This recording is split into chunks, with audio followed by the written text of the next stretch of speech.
Hi, everybody. Um, Welcome. We hadn't expected to be on a Zoom call quite so quickly after the end of the season with you all, but lovely to see you. Toto has joined us, and yeah, as per our usual procedure, if you can just pop question requests into the chat, we'll proceed like that. We will start in English and then switch over to German. Luigi, I can see you've raised your hand. Please put your question request in the chat, then I've got it in order. And so use that chat function, and then we can go from there. So obviously you've all, I think, received the statement that we sent out today. So we'll just open the floor to questions from there. So if we'd like to begin, number one is Andrew Benson, please, from the BBC. Thanks, Bradley. Toto, what do you expect from the FIA's review? What's the minimum you will accept? And what recourse do you have if they don't come through with what you want? Expect the Commission to not only come up with words, but actually, but with actions. And we will hold them accountable for the actions, because we cannot continue in a sport that is meant to be sport followed by entertainment, and not the other way around, that we are held ransom by ad hoc decisions in every field, be it technical or sporting.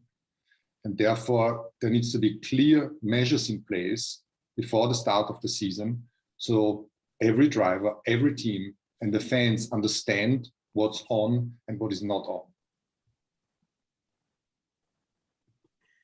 Next on to Scott Mitchell, please. Thank you. Hi, Toto. You were widely believed to have had a very strong case for an appeal. I wondered, how close did you come to committing, and how difficult a choice was it to make? Yes, indeed. We believe we had a very strong case. And if you look at it from the legal side, if it would have been judged in a regular court, it is almost guaranteed that we would have won. But the problem with the ICA is the way it's structured. The FIA can't really mark their own homework. And there's a difference between being right and obtaining justice.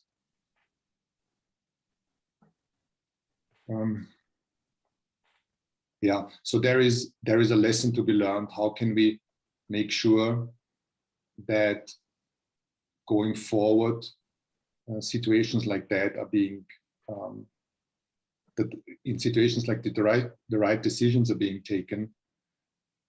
The verdict from steward corresponds to the regulations, and judgment in the courts, whether it is the ICA or the CAS, which is not currently part of the legislations, can be judged in a way that is fair and neutral to every participant.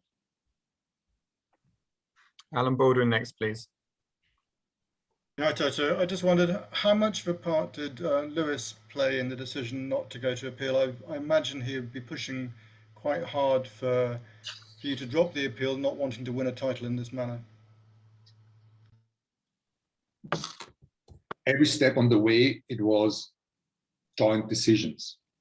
We decided together with Lewis to protest, to launch the appeal, and to withdraw the appeal. As you can imagine, not only for him, but also for us as a team, it was terrible to be confronted with a decision that decided the outcome of the World Championship. But nobody of us, neither him or us, want to win a World Championship in the courtroom. But on the other side, we were deeply wronged on Sunday, and it wasn't just a case of a bad call. It was freestyle reading of the rules and it left Lewis like a sitting duck. So, as hard as it was to withdraw the appeal, or let me word it differently, it was tremendously hard for him and for us as a team to withdraw the appeal, because we were wronged. And we deeply believe in Formula One, the pinnacle of motor racing, one of the most important sports in the world, justice is being done.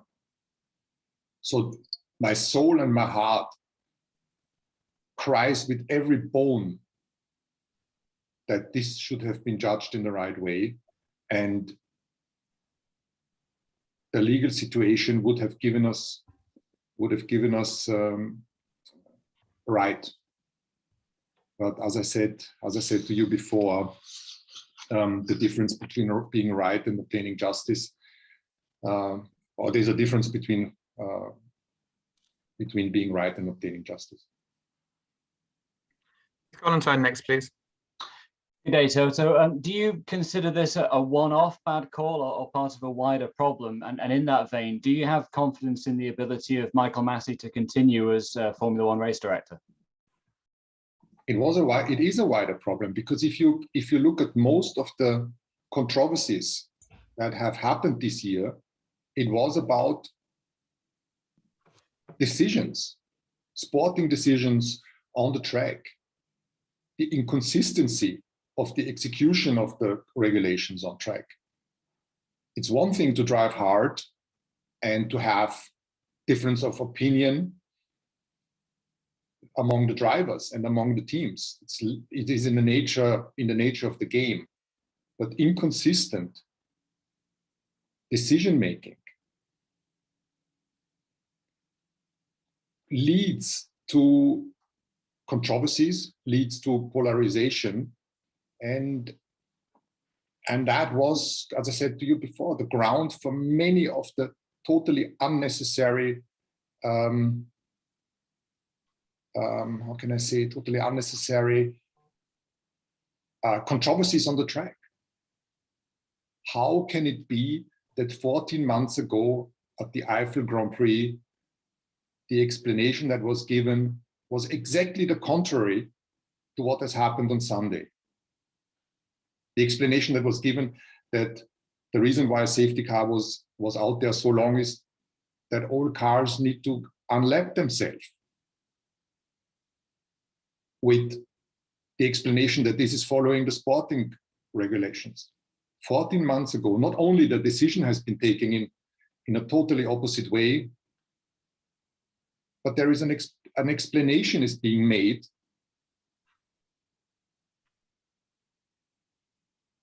(180-degree) different to what happened 14 months ago. Ian Parks, next, please. Thanks, Bradley. Hi, Toto. I'm just going to follow up on that. Have you had any conversation with Michael over the past few days? And just to reiterate Keith's question, do you have faith in him to continue Decisions on the track? Do you have any faith in him to continue as FIA race director, or does he need help in his position, like Charlie had help with Herbie Blash, for argument's sake? I'm not interested to having a conversation with Michael Massey. What he has, the decisions that have been taken in the last 4 minutes of this race have robbed Lewis Hamilton of a deserved world championship. His driving in the last 4, particularly in the last 4 races, was faultless. He had a commanding lead on Sunday in Abu Dhabi from the get-go. He won the start and he never gave the lead away again. And robbing him in the last lap of the race is unacceptable. That's why, from a personal standpoint, from a professional standpoint, I cannot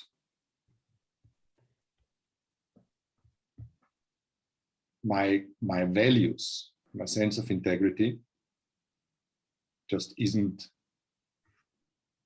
compatible to the decisions that have been made on Sunday.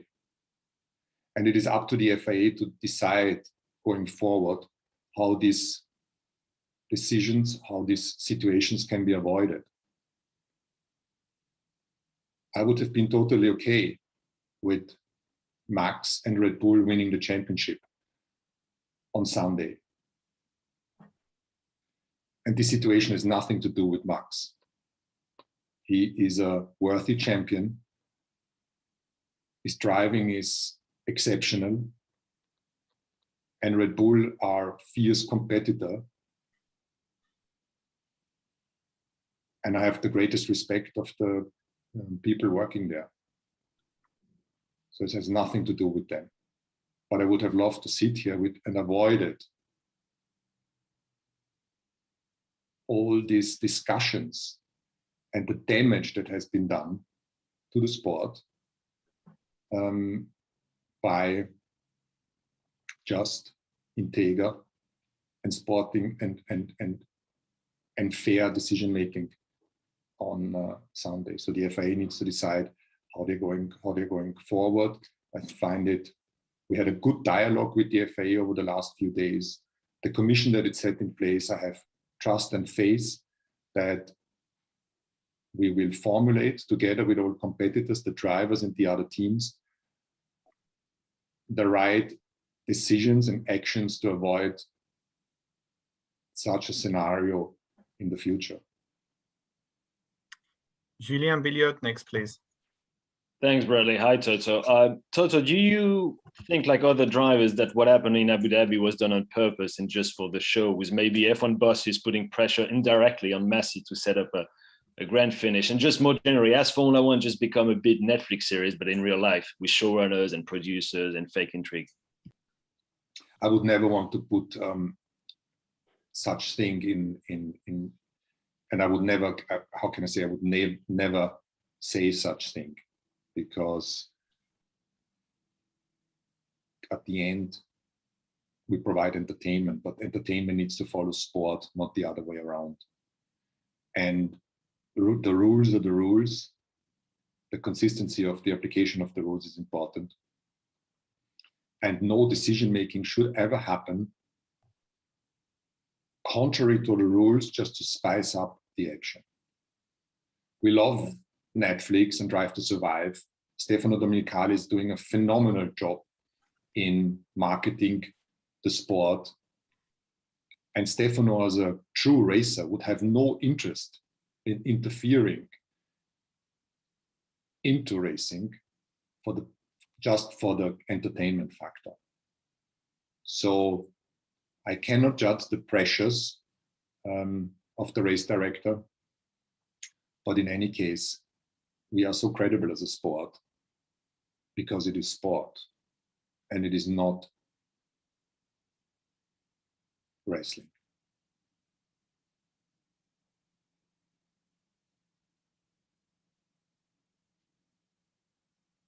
No questions anymore?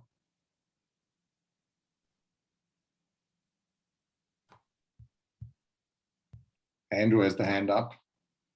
Toto, can I, if I don't know what's going on. Sorry, apologies. My connection just went down briefly, but I think we're Johnny's next on the list after Julien.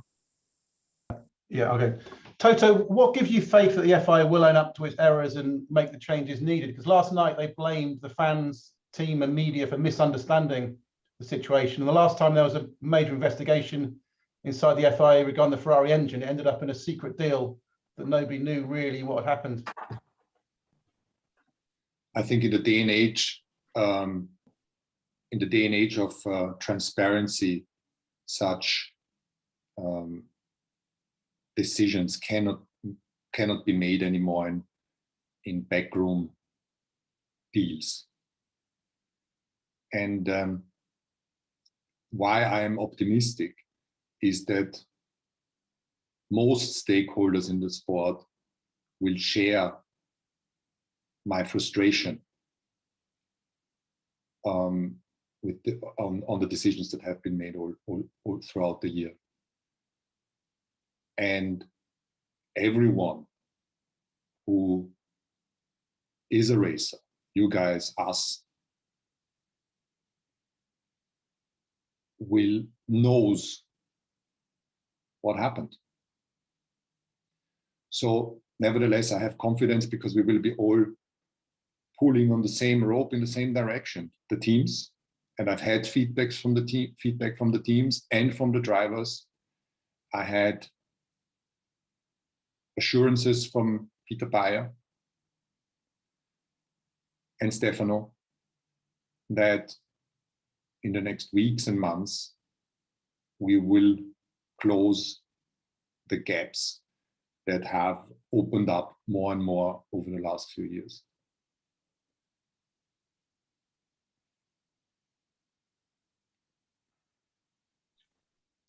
Bradley's going down again. Jan van der Bert. Yeah, hi, thank you. Toto, first of all, congratulations on winning the Constructors' Championship. You said you held constructive talks with both the FIA and Formula One. Did they at some point show any hesitation on whether or not the right calls were made during that season finale? Thank you. I think it is very difficult in such a situation to compromise your legal position. And I think the FIA, it wasn't clear whether we would go all the way with the appeal, and therefore you cannot expect any admission. I think they have taken the right step. The president has convinced the World Motorsport Council to set this commission in place to look at the incidents of the Abu Dhabi race and to avoid any such situation going forward. And all of us welcome that decision. I don't think it was easy. The statement of the FIA is probably when you understand the nature of the governing body is a strong and robust one. Obviously, as a racer, you would wish full admission, but that is not possible at that stage. So I think we have taken a step in the right direction. It's a modest step, considering the magnitude of the failures on Sunday night. A better modest step than none. Thank you. Adam Cooper next, please. Hi, Toto. A lot of people, including Ross Brawn, have been a bit uncomfortable about the way you and Christian have been talking to Michael during races, and obviously it got a bit heated towards the end on Sunday. What would you think about well, first of all, is that something you routinely did in the past, even in the Charlie days, and we've only just become aware of it, or has it escalated because it's been on TV and you've been responding to Christian? And what would you think of a ruling that would restrict radio chat to the sporting directors? I agree with Ross, but I equally blame Ross and myself because we have been part of the decision making to broadcast more of the channels for the purpose of transparency and entertainment for the fans. There is so much going on the intercom that giving fans a little bit of an overview that of all the little dramas that happen. Is the car breaking down? Are we having some kind of strategy discussions? Was meant well, but I think we overshot. And I need to take myself by the nose. And Christian, we were giving us the opportunity to talk to the race director directly, and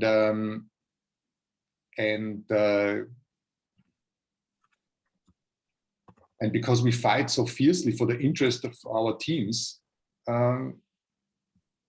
we all of us overstepped. And this certainly was part of the failures this year, that under pressure from the team principals also,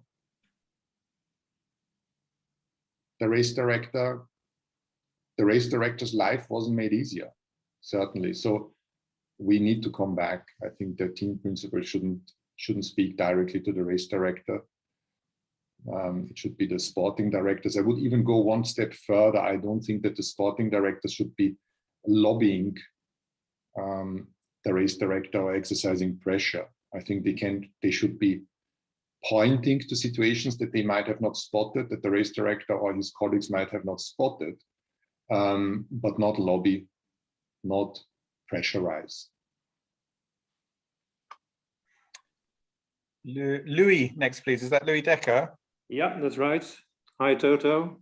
Short question. In hindsight, should the race have been red flagged? I think there was there's clear regulations, and the regulations say if there's risk for the safety of the drivers, and the car cannot be removed quickly, then a race should be red flagged. If you decide to deploy the safety car, there's also clear regulations in place. And the regulations are that all cars need to unlap themselves before the race can be restarted. And only in the following lap, once all cars have unlapped themselves, the safety car may come in. None of that happened. None of that happened. Randomly, cars were allowed to overtake or to unlap themselves. Why was Carlos Sainz not given the opportunity to win the race? Why were the cars left in between there? Why was the safety car pulled in against what the regulations say? So the ad hoc decision making just caused this mayhem. So yeah, so there was a variety of possible actions that would have followed the rules. Apologies. Next one, I think Luigi, you said that your question has been covered. So Craig Slater next, please. Thank you. I want to ask Toto, how will Lewis absorb what's happened over the coming months? And do you have any concerns that he may become disillusioned with the sport? And is there any danger he may not see out the 2 years he's committed to with Mercedes?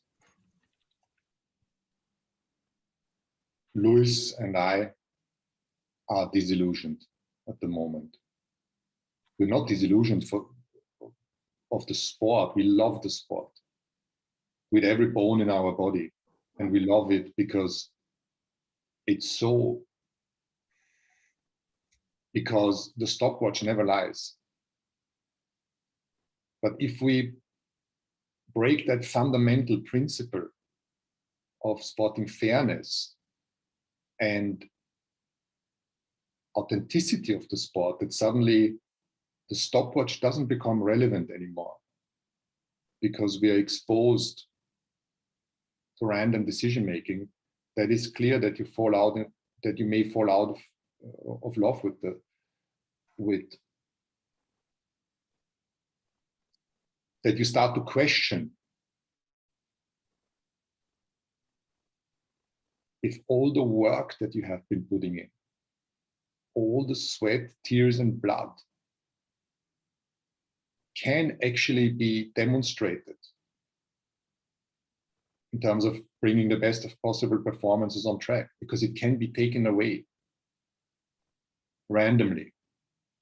So it's going to take a long time for us to digest what has happened on Sunday. I don't think we will ever come over it. That's not possible. And certainly not him as a driver. I would very much hope that the two of us and the rest of the team, we can work through the events. We can, with the FIA together and with F1, utilize the situation to improve the sport going forward. But he will never overcome the pain and the distress that was caused on Sunday. To be honest, I still today, I can't even understand what was happening. I'm in disbelief For me, it still feels surreal. And when I rethink the situation that at 1827 the right decision was being taken, that no cars will unlap themselves, and 4 minutes later, out of nowhere, suddenly 5 cars were allowed to unlap themselves between Lewis and Max. And 10 seconds later, the decision was taken that the safety car would come in this lap with a handful of laps only left. To be honest, for me, that still seems like a nightmare. And that's why I was in total disbelief on Sunday, and I'm still until today. Christian Hugo next, please. Toto, just to follow up on Craig's question, is there any doubt in your mind whether Lewis will be back in the car next season? Because that didn't sound like you're 100% sure that he'll be back racing for you guys next season. And are you guys okay? It must be on a human level really difficult to lose a championship like that and come to terms with it in the days afterwards. From a human level, it's extremely difficult because it is so disappointing. As I said before, we love this sport, and suddenly you're starting to question. I mean, you must never lose the big context of life. This is just Formula One. It's just a sport. Much worse things happened out there, and we shouldn't fall in the trap of thinking this is the most important thing in the world. But it's our little microcosmos, and it's a microcosmos that we have been part of, where we have created values and beliefs, and many of those values and beliefs were kicked on Sunday. So I would very much hope that Lewis continues racing, because he's the greatest driver of all times. When you look at it from the point of view of the last 4 races, he dominated on Sunday. There was not even a doubt who won the race. And that was worthy of winning the World Championship.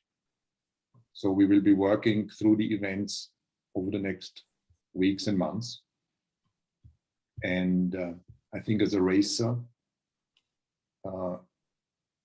his heart will say, I need to continue, because he's at the peak of his game. But we have to overcome the pain that was caused upon him on Sunday, also because he is a man with clear values, and difficult to understand that happened. Tom Carey next, please.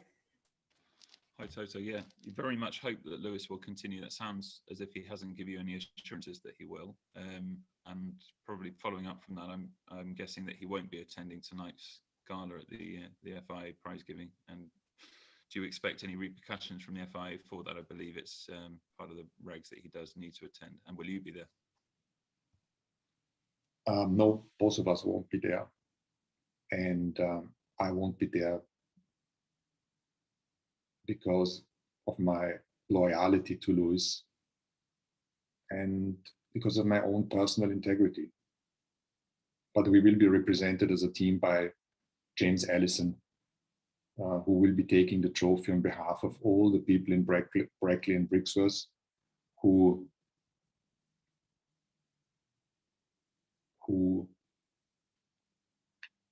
should celebrate our 8th consecutive World Championship title, who deserve to be celebrated because it's a fantastic achievement that we are very proud of.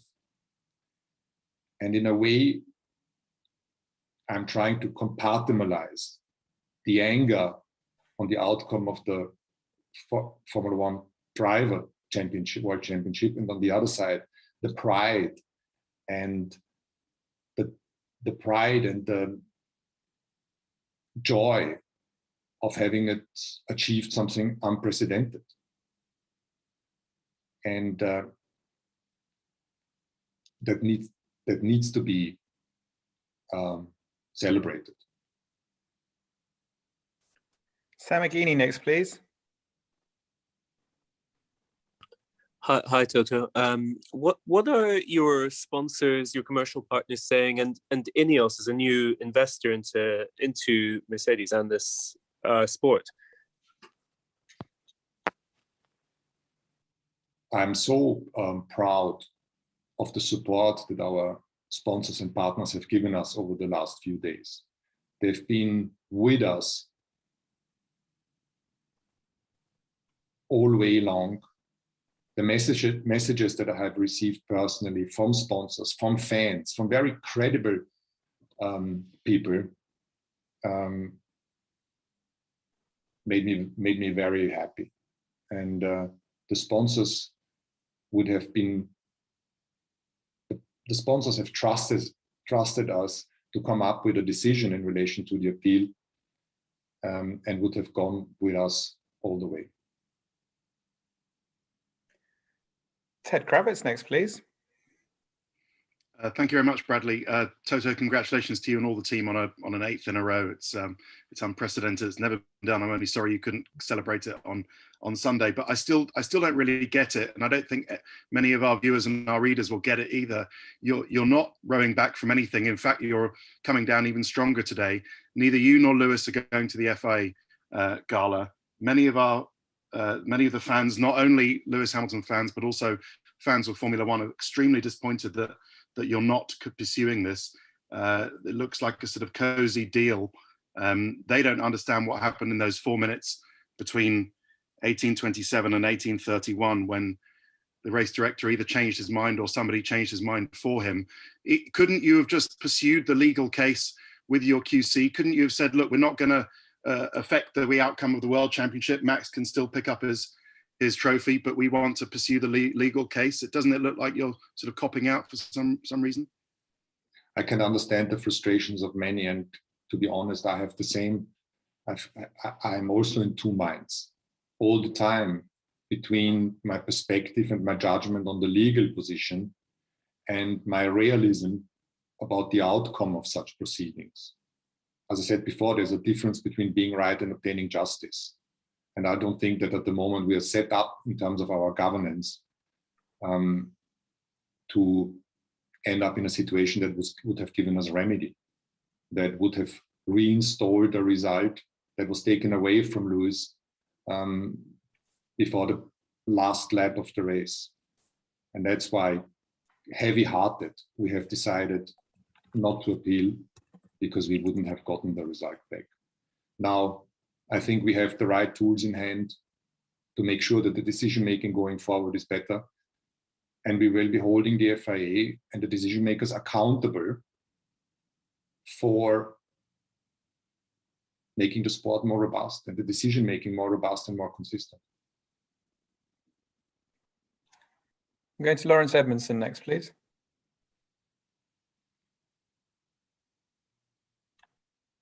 Lawrence? Okay, no worries. Then we'll jump over to Ben Hunt next, please. Hi, Toto.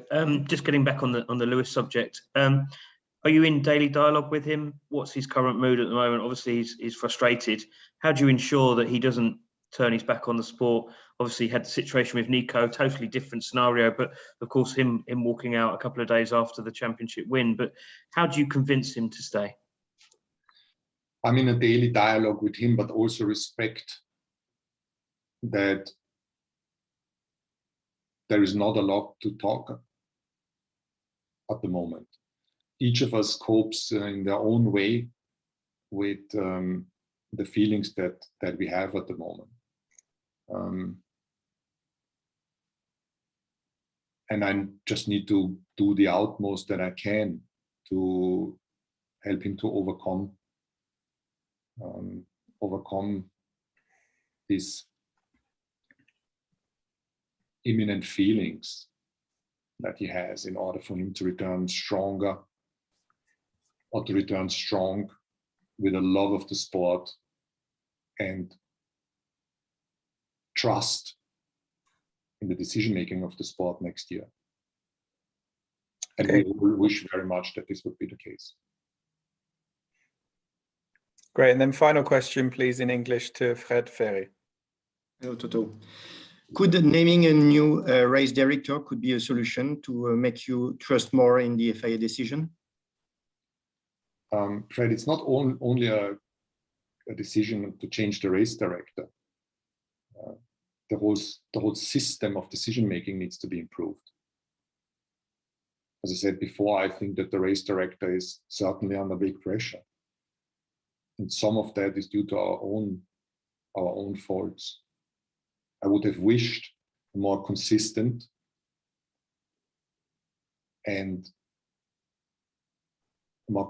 decision making that could have avoided many of the controversies throughout the year, but the last one was just a decision that had the biggest impact. And in sporting, from a sporting perspective, a catastrophic impact, because it decided the World Championship. But now you can say all season went back and forth, and we were on the receiving end sometimes, and sometimes we were more lucky. But I have confidence that together, all of us together, the teams, the drivers, the FA, and the sport can revamp the way decisions are being making and make the sport stronger. I think these situations, as painful as they are also an opportunity to make the sport, to better the sport.